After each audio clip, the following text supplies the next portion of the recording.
ముందుగా అందరికీ దీపావళి శుభాకాంక్షలు. ఈ మొదటి దీపావళి నాకు మా బాబు 7th మంత్లో వచ్చిందండి.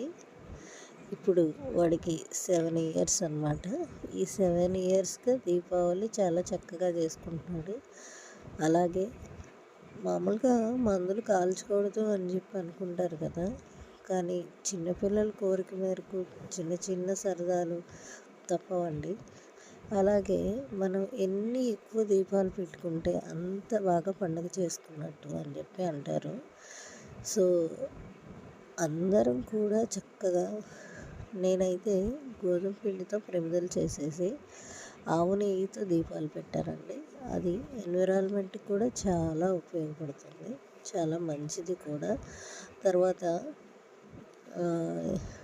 ఇది మొత్తం శుభ్రంగా మనం అయిపోయిన తర్వాత, కాలిపోయిన తర్వాత చక్కగా నీళ్ళల్లో వేస్తే కలిసిపోతుందండి, ఇబ్బంది ఏం లేదు.